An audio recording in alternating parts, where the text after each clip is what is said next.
More than 65 million people in the U.S. have criminal records and struggle to find work after serving time. They've served their time. Maybe they're off parole now. You would think the punishment would end. But it doesn't. Police in New York State made more than 500,000 arrests, about 6,700 in Syracuse alone just last year. With about 90% of employers running background checks, it's nearly impossible for ex-cons to get steady jobs. The level of discrimination that exists out there for the folks that we're dealing with is huge, and they experience it every day. And we're here to help them as best we can overcome those barriers. Mike Pasquale heads reintegration programs at the Center for Community Alternatives, a New York-based and federally funded justice group that puts ex-convicts to work. They get minimum wage, they work 24 hours a week, they do important things around the community. From painting projects to light construction, many start working on these 4-month crews the day after they're released, increasing their chances of finding and keeping jobs in the long run. Actually, a couple of young men who were, in their 20s, had some criminal history, were incarcerated for a while, and really benefited from the program to the extent that we actually hired them. 24-year-old Howard Thompson is one of them. I got myself into a lifestyle that wasn't supposed to ever be in.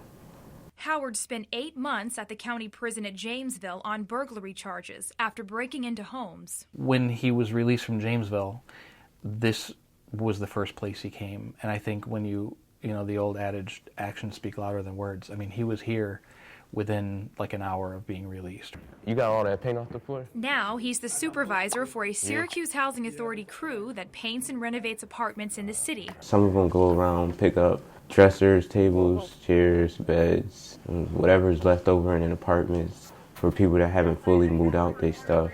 This is a job that actually gives you most of the experience that you might need in life.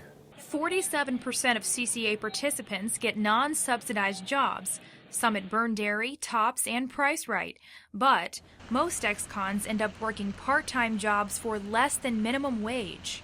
People are entitled to be considered based on their qualifications and not prejudged based on perhaps their one worst act of their life. Lawmakers in Syracuse are pushing ban the box, meaning that job seekers would no longer have to check a box on applications if they have criminal backgrounds. It doesn't prohibit employers from conducting a background check. It just moves that background check to a later point. State law says employers cannot discriminate against job seekers with criminal histories, but there are exceptions if a past crime connects to the job or poses a risk to the public. Public safety is enhanced when people are working and contributing and aren't desperate.